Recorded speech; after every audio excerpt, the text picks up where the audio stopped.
drill, working your Pinan Shodan application.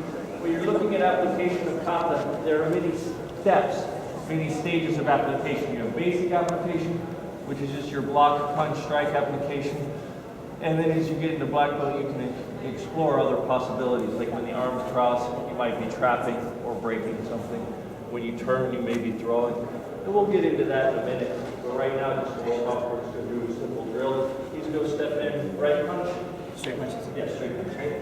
So we're just going to block like the Kata. He punches, we're going to block. Then I'm going to strike, cross block. And good. Then you're going to step back and work the Kata. So 1, 2, 3, back. 1, 2, 3. 1, 2, 3. Like I said, there's stages of everything. You can do this stronger for arm conditioning, or you can do it softer, work speed and time. Okay, so everybody just partner off and start there. Right? You gotta be careful when you train these techniques, especially if you don't know your partner. Like I know her, I know she's got an injured knee here, so I'm not going to work off that side. If you don't know your partner, you need to communicate things like this. If you do have an injury, you need to ask the partner if certain things are okay to work. Okay? Working in here, the Kata goes from this side and turns. Sometimes your opponent may be in front of you. It may not be over here to the side.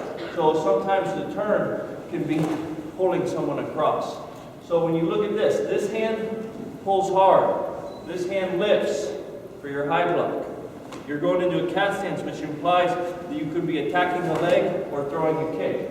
So from right here, this comes this way, okay? No, you don't have to fall. This pulls, this lifts here, and then you sweep here. Okay, this is called Sasai. So here, with the sweep. So 1, 2. Okay, and then you can finish. So just looking at your Kata application, again, pull, take that leg. Okay, and then finish. All right, try that with your partner. Let's make the applications that you like. And again, I'm working off some more basic Kata. We'll take a look at this part next. A lot of times your deeper stances can imply a throw or takedown. A lot of times if you're stepping in deep, you're going to be attacking the leg with your stance. I know when I was on Okinawa, Minoru Sensei was hitting my leg so hard with his knee on his shikodachi that he about bruised my leg. So he only stepped in twice on me. So I know that's a big thing. So thank you, sir, very much. So he throws a left punch, right? We're taking exactly like the Kata. You're going to block, kick, strike. Now you step in deep with the stance. Okay. Now, if you want to simplify a little bit, take it more like sparring, because the Kata goes reverse punch, step in deep. So we can be more in here like sparring, and then just step through. See how I get both legs off the ground when you step in. If we slow it down a little bit, when I strike, go ahead and just get it there you go. So when I strike, I'm going to step in deep. So my leg is going to be bumping his legs, preferably the back leg, and this one's going to be pushing. Don't extend your arms, because now you're pushing all with the back of the shoulder, your anterior deltoid, it's not strong. If I bend this, it's all lat pushing down. It's a much stronger technique, okay? So you want to step in deep and bump the leg as you come in. Everybody understand? Okay, try it. It's good for self-defense and for your kumite sparring. Like I said, we don't have mats, so I'm trying not to slam anyone super hard. But if you step in with that leg, it's very easy to knock both legs out and take someone to the ground really fast, very effective. All right, Tiff, can I borrow you? Okay, good. So moving on with our Kata, we're going to skip up to Pinan Yondan. 1, 2, okay? So if she throws like a haymaker, strike and come right up here, okay? So first part of this move, strike and come up, okay? This hand isn't going to do nothing. It's going to push. So I'm going to get a push hold on this elbow and get a nice little lock there. Ideally a break, okay? I'm striking the ribs on the way in. So as she strikes, I hit here because when you hit the body, you make the arm weak. We have a stance, so she punches, I can kick. Now I've got 3 strikes in a fraction of a second with a break. If I stand here like this and I don't affect her body, she can punch me. So always turn your shoulder, make them move, okay? I'm gonna start there with this, and then I'll add this in a minute. Okay, what you make? One, it breaks. So it breaks, you grab the shoulder, throw it down. Two, it bends. And you have a shoulder lock here. Same thing, you throw them on the next move. With this shoulder lock though, you gotta watch the other punch. She can still hit, she can still reach. So turn a little bit, and she'll fall off to the side. All you gotta do from here to make them turn, is turn this way. Now you can get a really bad draw on that head. Just be careful because again, you know, on mats, I don't want anybody's head bouncing off the ground, right? So we're right in here. This comes right through, okay? And like most people will do when they try to get a hold of that head is they'll sit here and they'll try to reach past the person's arm. Turn your shoulders. They'll fall right into your hand. Okay? Because you apply more pressure to that shoulder. And then again, you're right here. And the X block becomes holding the arm. You strike it, right? A lot of times we always think about the X block, kick, both hands blocking. But even Minoru Sensei, I don't think I was talking about block strike. It was hitting the knee. So it can be block, it can be a block, but it can also be controlling. Okay? As you make the fight, you do have to be fast. So when I work on hand speed, I like Naihanchi Sandan. I always like this kata for snap and speed, especially going from here into the double blocks. So can I borrow you real quick? So what we're going to try to do is make a fluid motion. Speed comes from fluidity. So if I stop, there's a bunch of corners. And the way to get fast is to smooth out those corners and get rid of it and make it one fluid motion. See there, I'm not trying to move fast, but already it appears much quicker than before, okay? So what we're going to do, right in there, okay? So all I did was hit about 3 times, punch, block and punch, same time. Now this comes 2, right? So again, I'm right here, and then you can follow up wherever you want to go, okay? But again, 1, 2, okay? 1, 2. Now this hand, as it comes up, is going to strike here. This hand's going to strike here. A lot of times when you look at these, there's only defensive, but they can be attacking too. So you're 1, 2, 3, okay? That gets into the double-double. So again, okay. I got you a little bit of the double there. Okay? So start there. And you also need to be effective. So you need to be able to hit hard, and you need to hit the correct areas, like the carotid artery. For hand speed, I also really like this part of Pinan Shodan. But even yesterday during the black belt workout, Minoru Sensei was talking about the kata may block, but it doesn't mean you have to stop there. You can follow it up in a fight and do a little extra than what the kata may have shown. So, if I borrow you real quick, we're going back to this part of Pinan Shodan for hand speed. Basically what you're going to do with this is make a circle with your hands, right? Really strike it here, but circle. Now if you want to add to that, punch elbow. So punch elbow, right? So maybe she pushes. So you come in. There's 4 strikes, 5 strikes. Something like that, okay? So again, she's right here. Strike, strike, punch, elbow, and attack the knee. And then groin if you want. So then you end up, okay? A little bit faster. And again, just try not to hurt the partner, hurt the knee. But you can start here with this circle. And you can step in here and attack the leg. One more time. Here, strike, strike, just like the kata. But I'm not going to pull this hand all the way back for combat, for speed. I'm just going to bring it back enough in my circle to gain power on the punch, and then strike. So, right there. Okay? So again, just working that speed, working that strike. Did you make? You can start this part, this hits. See how much he loses balance there, just from that? And the other thing I was pointing out is Before and after each punch, you have an elbow because the arm has to bend. So you can choose to bend the arm and bring the hand back to you, or you can choose to bend the arm and bring the elbow forward. It's your choice, right? So if I strike 1, 2, 3 on somebody, that hits. At the same time, this moves in. So 1, 2, 3, 4, those hit same time, 5, 6. See? So you can go right from this basic concept in your kata, 1, 2, 3, 1, 2, 3, punch, elbow, right? Oh, sorry.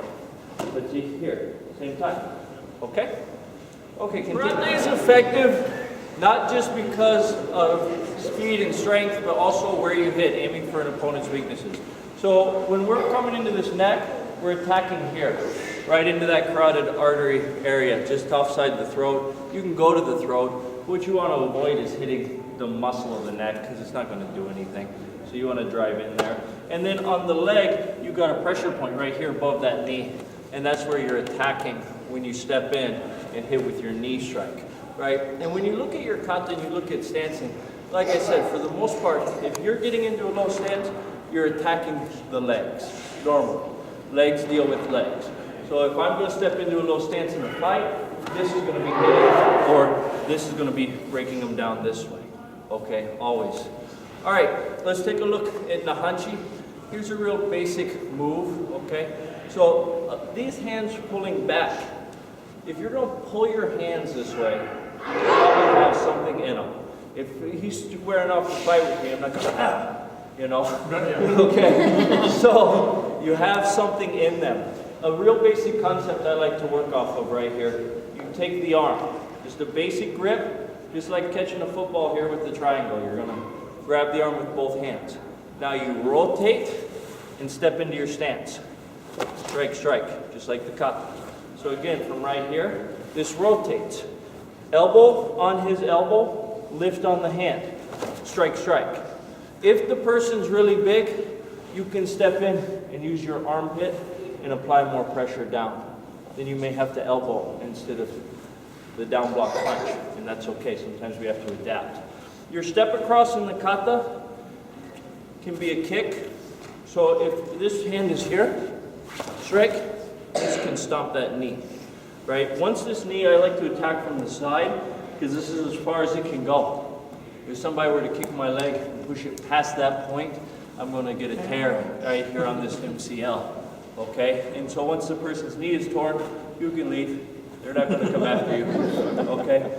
And that's something I'll talk about too. If you're dealing with somebody who is intoxicated, doesn't feel a lot of pain, attack the knees, because even if they don't feel it, the structure and support of the knee won't allow them to stand, so you can just leave. You can get out of there, right? So this technique, a lot of times, will happen off a grab, or somebody even pushing your head, hey, you know, this sort of thing. And so this person may be pushing the head, push the face, yep, you take it right here. 1, 2, stomp this, okay? 1, 2, okay? Because in a fight, we're not going to start from here. Right. Right? We're not going to start from here. So sometimes you have to look at what's in the middle. Sometimes your fight might start with this move. So he pushes, pull, 1, 2, 3. Okay? Go ahead, try that. Watch up here. Your kata pulls strong. Your kata pulls strong. So when you're doing this, you want to pull a little bit strong. You want to be careful not to hyperextend your partner's elbow in training. But if I take his arm, even something simple like a hammer fist, look where his body goes. Because you do it strong. If I make a small motion, nothing happens.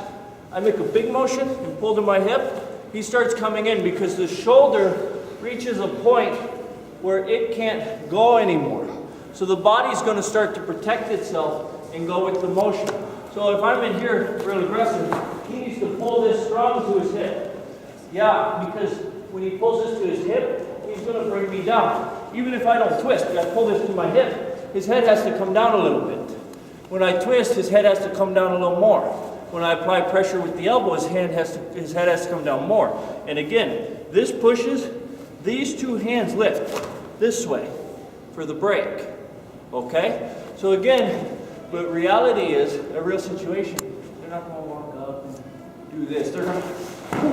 There, good. And then strike, strike. Fast, yeah. Good. So the same thing here, when you look at the kata, this guy's pushing, right? I come in here, this goes right to that carotid artery. This goes right to the temple. So this, 1, 2, 1, 2, 3. Okay? You attack fast. So real time, it's much quicker. Real time he comes in, right? 1, 2, 3, 4. Right? So anyway, don't hurt your partner. But as you get comfortable, go a little quicker, a little stronger. Just be careful not to hyperextend a joint or torque that shoulder too hard.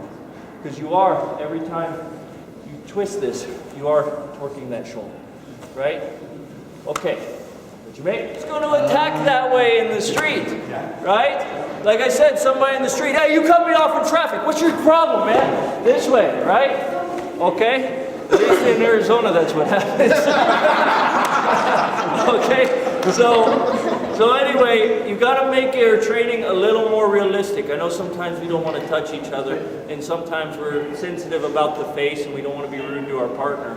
But reality, if that person wants to lay hands, they're going to grab the neck, they're going to grab the face, they're going to grab the shirt, and you just got to be prepared for that, okay? Now getting back into what I was talking about a second ago with this hammer fist. For the most part in a fight, I'm not going to walk up and do one of these.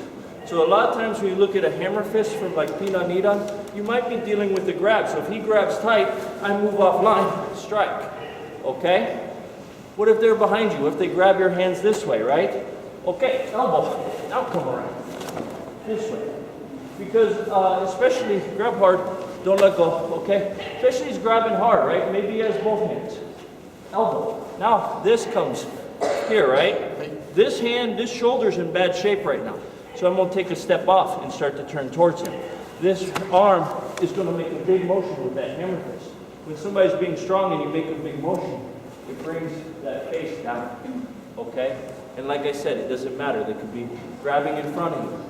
They could be behind you. It doesn't matter. Grab's a grab. So you just step up line, control, and kick. Okay? Try that. That's your mate. Okay, same thing again. If I could borrow the board again.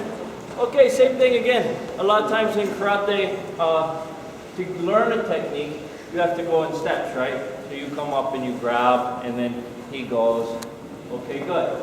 But reality is this. Come on. Right? That's reality. They're going to put some force on you. They're going to put some strength, maybe 2 hands. If I'm grabbing here strong with 2 hands and pushing him, he's not going to be able to turn this shoulder towards me. Right? And the other thing, especially for those of you that may be a little smaller, you need to get away from the power. So you're going to take a big step with your left foot away from his strength. Just take that big step for me. Look at where I'm at. Just from his step, look how extended that makes me. Now if he stays there, I can turn and walk towards him. But for that split second when he takes that step, I'm in a very weakened position, which then makes his hammer fist a lot easier. So if he goes, he's going to take that step. Look where I'm at. What happened? Where'd he go? You know? Okay? So when you're working this, you know, push a little bit so you get used to feeling it, because you don't want to be shocked in a self-defense situation. You don't want to be surprised by somebody's strength. And if you train with some strength, you won't be surprised. Okay? And then make sure you're moving away from that power, right? Sensei always says, move body, move body. Move your body away from that power. Okay, try it. Sometimes in kata, we have big turns. And so I'll ask this, you know, in Pinan Nidan, Pinan Shodan, many kata. You step, you turn all the way around. Why? Why not just attackers coming and turn? Right? Why not just, anybody have an answer for why we would make that big spin around? Dodge the body. Dodge, maybe. Yeah, I like that. What else? More power, maybe. Maybe throw on somebody. Throw on somebody. I always like the throw. And in fact, in most judo and jiu-jitsu classes, they will tell you when you're throwing, don't turn 180 degrees, turn 270 degrees. So most of the time they will turn all the way. Okay, here's a really simple throw. It's not easy, but it's simple, okay? Just taking a look here, Pinan Nidan, okay? So this hand comes up is a high block, cross high block. Your hand comes up, which can be a grab. As you turn, you have your down block, correct? So this is more of a controlling throw. This isn't, you're going to slam somebody hard on the ground and they're not going to get up for a while throw. This is somebody's coming in, they're getting out of hand, and you just need to control them, okay? So let's say you're reaching for me or punching or doing something, yes. So he comes in, you turn him. My high block is attacking the shoulder this time instead of just blocking the arm. So I'm moving in deep on the opponent. So maybe my cross checks it and I come in deep. Now I'm going to grab here, okay? So this arm pushes the turn, this hand is going to pull, all right? So again, as he comes in, this hand pushes, this hand pulls. I'm just going to bring it right down and control, okay? So one more time, just so everybody can see. This hand is going to lift, okay? This hand's going to grab. If you just pull straight across, he's not going to go down. This elbow needs to drop. You need to pull it down, just like our down block, the hand comes down, okay? So as this turns, this grabs. Now I've got control of both shoulders. All I'm going to do is turn and control him down for my next dragon technique, okay? It works well if somebody's coming in with a lot of momentum. Once you get it, somebody's coming in to like push this way because they got a lot of strength. So when they come in with some strength, they already start to turn. So then you're right there. Okay?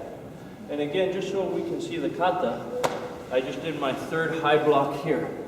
I'm reaching up for my down block, stepping behind for my power on the throw, and then I just turn. Okay?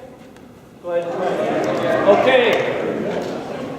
So a lot of things in karate came from the white crane, things like hakusuru kata. And so when you're doing techniques like this, you want to make sure you apply pressure with the elbow forward. So if I'm in here grabbing, this elbow goes forward.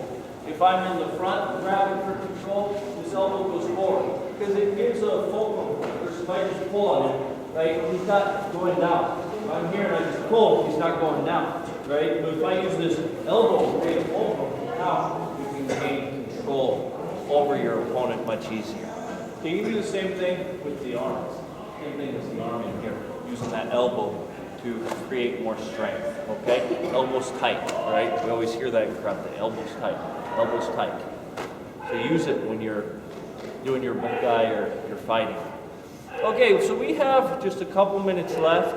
I wanted to end just a little bit early and open it up if anybody has any questions for me. Any questions?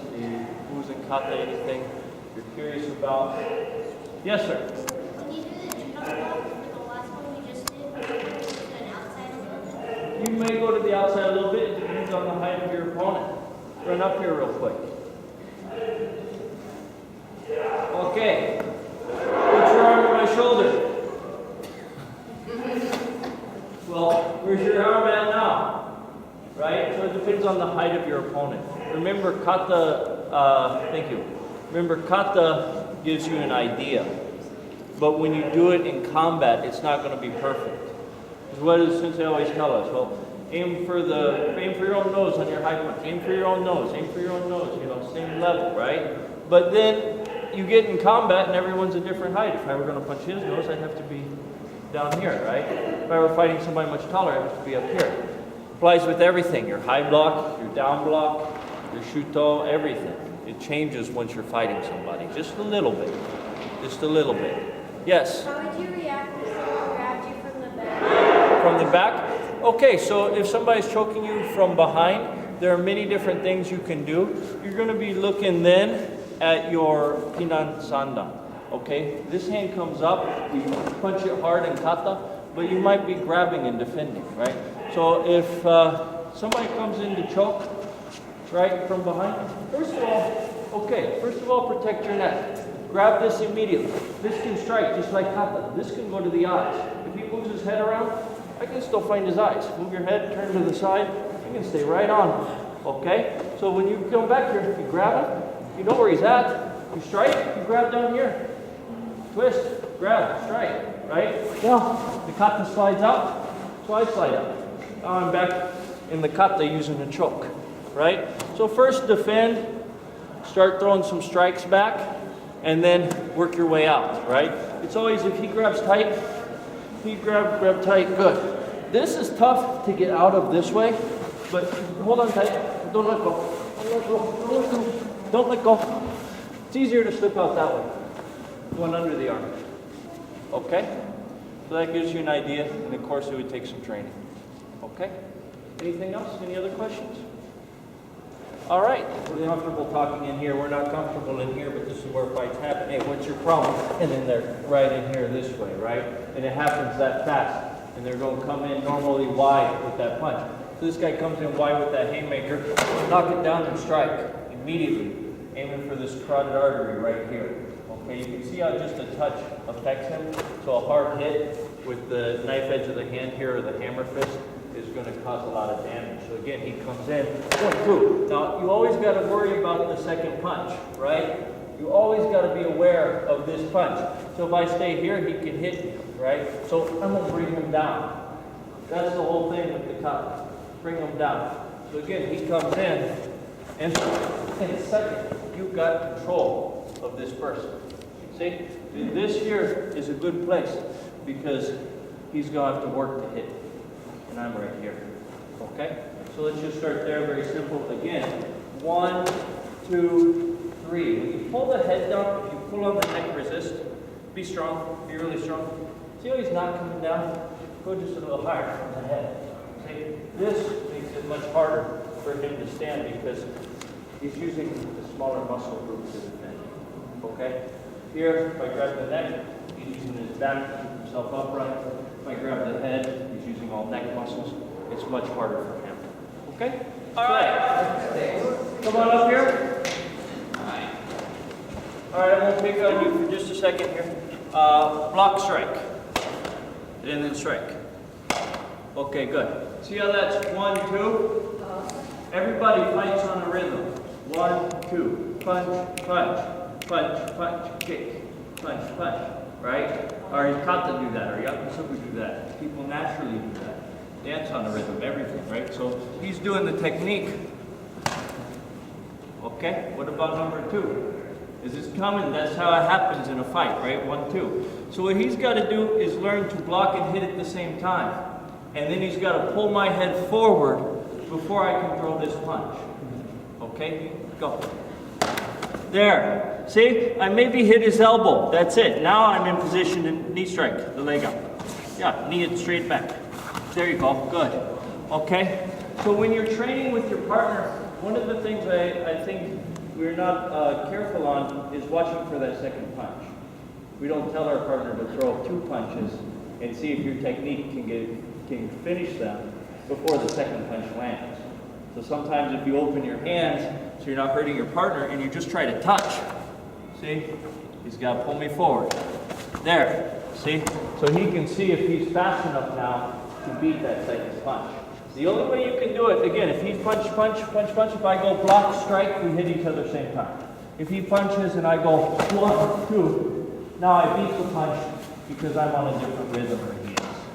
Okay? So you got to be on a different rhythm. So try a little bit more, then we'll go to the next technique. Thank you, sir. Straight from our Yakusoku Kumite. Okay? But I do things a little different when I look at street self-defense. The idea with striking to the collarbone is that you don't break the collarbone and they're not going to be able to use the arms. And if you're built like this, jumping back here, that's probably okay. But for me, I'm a little smaller, so I'm not fully confident that I'm going to snap someone's collarbone with one hit. So when I start looking at self-defense, I aim for the neck or for the eyes, right? So let's say I got somebody coming in, reaching at me with 2 hands, right? Block eyes, right here. Now, knee, elbow. I always follow up, right? When you hit somebody with this elbow like Naihanchi, they're just going to smash. Now you control, you throw, and that's me throw. Okay, again, he comes in, right here, eyes, knee, elbow's a good place to stop for now. Elbow right here, okay? But people will come in at you in the street and normally start close, and they're right here like this. So your best bet is to stop him before they get a hold of you. So he comes in to get a hold, eyes, knee, elbow. If he does get a hold of me and pull me in like that, it's okay. He doesn't have anything to defend with. Okay? So don't panic just because they get a hold of you. All right, but again, one more time. Block, eyes, knee, elbow, right? Straight there. What you may have on your neck here, your occipital ridge, and that's where basically your brainstem is coming down. And so a lot of times in like military type things, they'll come in this way with the knife, right into that brainstem. It's also a bad place to get hit, especially at that angle. So you know there are techniques, I always explain this, there are techniques for cousins out of hand at a wedding and throw a punch at you. Okay, maybe you can stop them without crippling them or disabling them for life, right? But then there are techniques for, okay, somebody's in my house with a ski mask and a bat, I better do something that's going to stop this person from getting to my family, right? This is more one of those strikes you throw to stop somebody from getting to your family, if you follow me. So if he comes in, right, with the same push type thing, doing the same thing we just did. Anytime you get the head bit in this position, throw this elbow back, okay? Notice I'm not coming down this way. Back, because I'm going to drive this at that angle, right into that brainstem. And you can see, like, just a little touch with the thumb is bringing him down. So if you really clip this back at that hard at this direction, you can cause some serious problems for him. So again, that would be what I would consider a fight finisher. Also works well on those guys who like to tackle you. You know, he comes in to tackle, right? Tackle? No. You gotta hit low on a tackle like football, man. Come and hit low. Boom. Now, stand right here. Just drop it. Boom. Okay? So anyway, be careful with that. I don't want anybody getting hit here, but just practice a little bit to get the idea. Okay? So I think touch on that for a second. I don't want the little ones to be waste time practicing that, but to be sideways, put that in mind and take it home and work on it. And that's pretty effective anytime you get them in that bent position. Another option is, of course, chopping to the back of the neck. And again, not aiming for the spine specifically, but more where that radial nerve comes in. Okay? All right, next thing we're going to work on is one of my favorite knockout type strikes. If I could get you up here again. Okay, this time we're going to work off more of a straight punch attack, right? So this comes across the body. Now, 1, 2. Okay? Because we're going to be causing the head to get almost a whiplash type effect, okay? So this, once my arm's across, this strike is going to be with the large knuckles snapping back, and my shoulder turning is going to add the power for this strike. The power from this strike comes straight across. So again, as he comes in, boom, here, okay? This strike here, that's what I'm hitting with. Of course, I just let my arm hit his shoulder. I didn't throw the punch, right? Now, when you do this, you can kick on the way in to weaken him to get into position. This arm has to cut all the way across, which actually stops his second punch. It's almost like I'm reaching for this arm to check it, right? Then this comes 1, 2, straight across.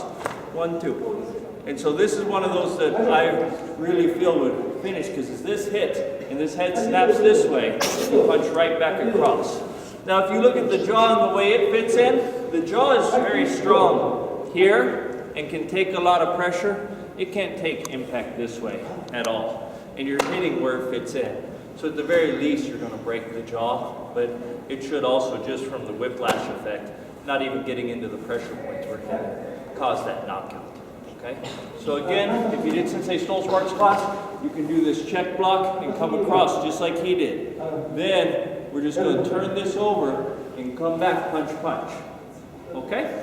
Go ahead and give it a try. Okay, okay, sometimes people are going to attack you with strikes, and sometimes people are going to attack you with grabs. But one of the things we don't train a lot or talk about a lot is that the grabs are going to be more violent and physical than most of the time what we do in the dojo. Now, I will say this, safety is the most important thing. Because when you leave the dojo, when you leave this class, you should be better prepared to defend yourself than when you walked in. If you walk out injured, you are in worse shape than when you walked in. the opposite way of going. That being said, you do have to be somewhat physical in order to prepare yourself. Because like I said, there's a big difference between somebody grabbing you and somebody grabbing you. And you don't want to be shocked in the street because you weren't used to the physical, right? Now, talking about a bear hug. Let me borrow you for just a second, and then I'm going to have you grab me because you're a little bigger. A lot of times we train this, but most of the time people aren't going to just come up and grab. Now you have to start slow to learn a technique, and I get that. I'm not saying anything negative. But once you learn the technique, you need to be a little more physical. Because for me to grab him, either someone else is going to hit him, or I'm going to slam him. Most of the time it's going to come in like this, right? That's what they do on the street. If they grab you, it's because they want to slam you down. Sorry, okay? So here's the thing about this. How long did it take me to do that? So how long does he have to realize that somebody's grabbed him, somebody's attacking him, and to react? Nothing. So he better have a very trained reaction, okay? Because his mind may not even realize what's going on when it's happening. So the first thing we're going to talk about is how do you keep somebody from slamming you when they pick you up off the ground like that? Because if he comes up behind me, he's going to grab me and pick me up, and then it's over with, right? Go ahead and pick me up. Look what I did. You hook his knee. You made him part of you. Yeah, made him part of me. I'm also putting pressure on this joint to where he's going to get worried about his own safety. He's not going to like this, right? So that's the first thing. When somebody grabs you, go right for that knee. Go right for that knee. Now break free. Strike, armbar, kick, whatever you're going to do from there, right? So again, from here, hook. Now, to get free, he's holding tight, right? Hold really tight. Good. So arms, nothing. Shoulders, thank you. See? Okay? So again, with this arm comes up, the shoulder drops to get free. Elbow, groin strike. Okay? If I throw an elbow, I might as well throw the groin strike. It's right there. So then I get 2 strikes. How long did that take? Not very long. For 2 strikes, right? He gets hit solar plexus, he gets hit in the groin, and I'm not really even working hard at this point. Okay? So again, they grab you to slam you, hook the knee, so they have to put you down. Free, and then elbow groin. Start there, Benjamin. Okay, everybody gets nervous when somebody is behind you. But the fact of the matter is, you can find all the targets without having to see the opponent. So if I'm right behind her and I pin her arms, she knows where my foot is. She can headbutt straight back into my head. She knows where my knee is. She can kick up into my groin. Okay? Nothing to worry about there. If her arms are free for some reason, maybe I'm doing a choke. She can reach back and grab my eyes. Even if I turn my head, she can stay right with it and get my eyes consistently. How long is that person going to sit there and try and choke you when you're scratching their eyes? Probably not very long, right? So that's first. But when you work out of this, okay, so I'm not going to put pressure on her knee because she's got a little bit of an injury, so I'm not going to sit here and crank on this, right? But from here, right, I drop, strike, strike. You can grab. This is something we don't talk about a lot in the dojo because, you know, we're trying to be nice to our partners and things, and I don't want you guys grabbing each other, but you can grab the skin of that leg. You can grab and twist different parts to help loosen up their grip. And then, of course, you have your arm bars. You can go into that choke we were just working earlier on the technique. Once I drop out, I grab this head. Now you're right here with your knee strikes, and your head controls, grows, finishes. Okay? So those are all options. I do want to point out the grabbing, twisting, scratching of the eyes, these things. Like I said, for some of you kids, another kid at school's bothering you, you don't need to do any of that. Just block, get away, tell a teacher. If you really have to, maybe a punch or a kick or something. That's all you need. But as a kid, if I grab you and I'm much bigger, go ahead and punch hard. Punch hard. Punch hard. You're not doing anything. So you would have to attack my eye or my throat or my groin to get away, right? And in 10 years, when you're bigger than me, you gotta be my friend. You can't punch me like that. All right, so that's just something to be aware of, right? There are levels of force. And I always like to talk about this with my classes. As adults, we can get in trouble, legal trouble, for using our karate, gouging someone's eye, breaking someone's arm, breaking someone's knee, crippling them. We can get in trouble for that. So if somebody's starting to fight with us, we have to use appropriate levels of force. If there's a criminal in our house at night, we can use just about any level of force at that point, right? If somebody's out of hand, like I said, cousin's out of hand at a wedding party, probably can't get away with breaking their knee and injuring that joint for life. Okay, so those are your levels of force. Any questions about that, levels of force, or grabbing, twisting, scratching, those type of things? If your life's on the line, you got to do what you can to get away. So some things are, you know, a little bit gross to talk about with the guys in the eyes and the grabbing and the twisting and all this, but you got to do what you can to survive. The most important thing is survival, not staying to fight. Karate is not about fighting; it's about self-defense. Self-defense means survival, meaning you do what you have to, and you get yourself somewhere safe. You don't stay and take on 10 people, right? Okay. Next thing I want you to do is that technique. But here's the thing. Like I said, you have 10 seconds to finish the situation before a +1 factor is added into the fight. That is a new opponent. So Tiffany and I are going to walk around the room. And as you're doing the technique, and we're watching the people get attacked, we're going to see if we could walk up and just hit your head. So what that means is, when you escape the technique, and you're doing whatever you're going to do to that opponent, you also have to be aware of your surroundings and where we're at in the room. You guys follow me? Okay, go. That's something I like to do in my dojo and with my classes, and I don't always tell my students I'm going to do it, so they get a little jumpy around me. But I do like to step in, and I'm not so much looking to see what they're going to do when I swing. Some of my students get a little crazy and beat me up, but I'm more looking to see that you're ready to do something, right? Some people I walk up to and wouldn't even see it coming and just stand there and get touched, which is the same thing as getting hit. And then other people would at least get their guard unblocked. Some people even throw a counter strike. At least you're ready to do something, and I think that's the most important part of the self-defense, is being ready to do something. And remember that +1 factor. Like I said, police, law enforcement, they say 10 seconds, something new is going to be added into that fight. A second person, a weapon, something new is going to happen. Something's going to change. So you better be able to finish that person fast and efficient. Okay, real quick, next thing we're going to go into, if I can borrow you again. Thank you, sir. Okay, now we're going to deal with the front bear hug. Okay? Now, sometimes people will grab this way, right, with the hands trapped, and they'll come in and throw.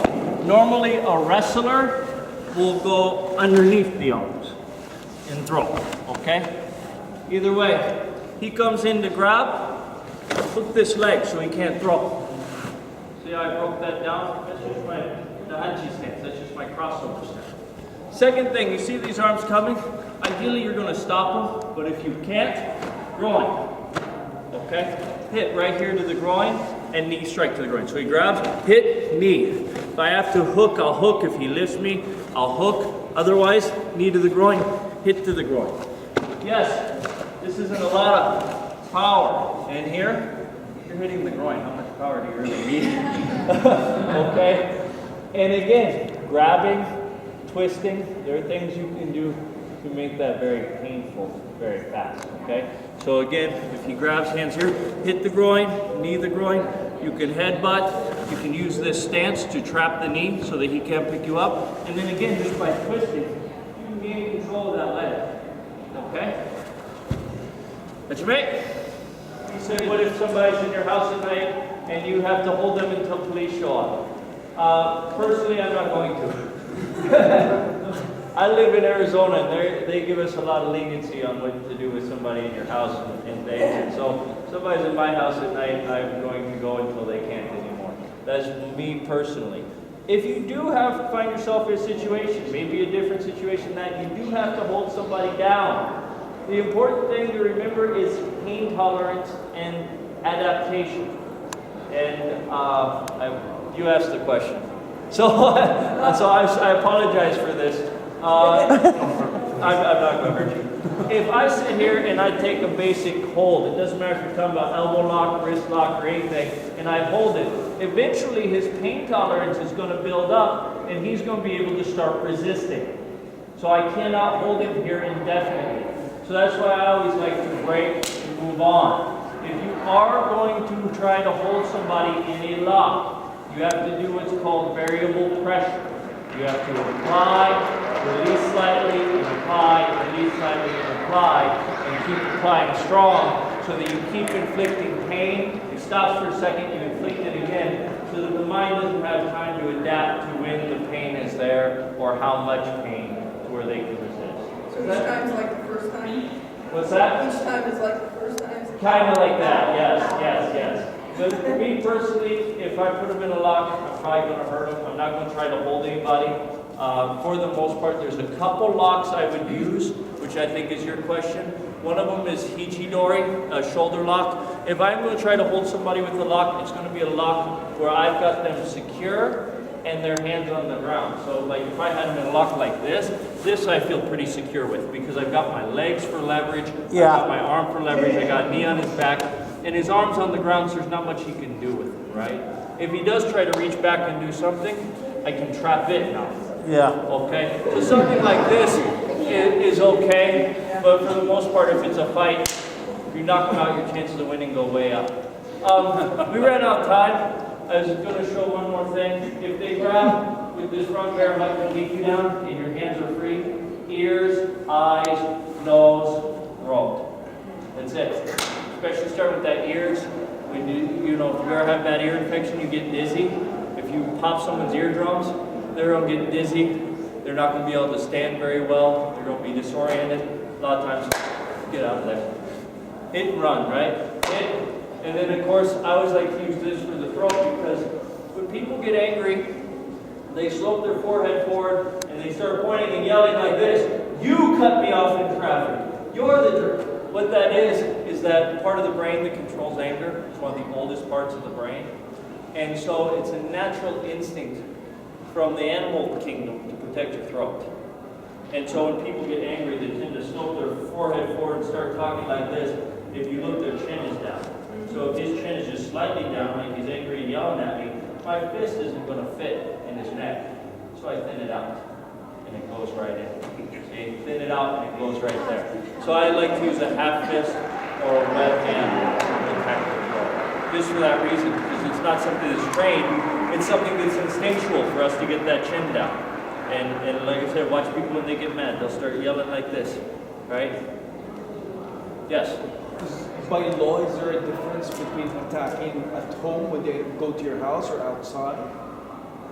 Well, I'm not a lawyer or anything, so my legal advice isn't going to be the best. But if you're asking the question, you can read the news and kind of get a gist of how these things go. And so, a lot of times when the attacker's in the house and people who carry guns, they use the guns for self-defense. When they're in the house, it's normally okay, but the people who shoot the guy as he's running away in the backyard, they normally get in a lot of trouble. And so, my rule of thumb is to kind of go with that. If somebody's attacking me and I hurt them and injure them, I'm probably going to be okay. If they're running away because they realize they're outmatched and I chase them and continue to beat them, I'm probably going to be in trouble. That excessive force thing will come in. And since you asked the question, I will say this is what I teach my students. I teach my students an open hand defense because there's a big difference. Mutual combat in most places is still a misdemeanor. You can't go, hey, I don't like you, you don't like me, let's just go fight.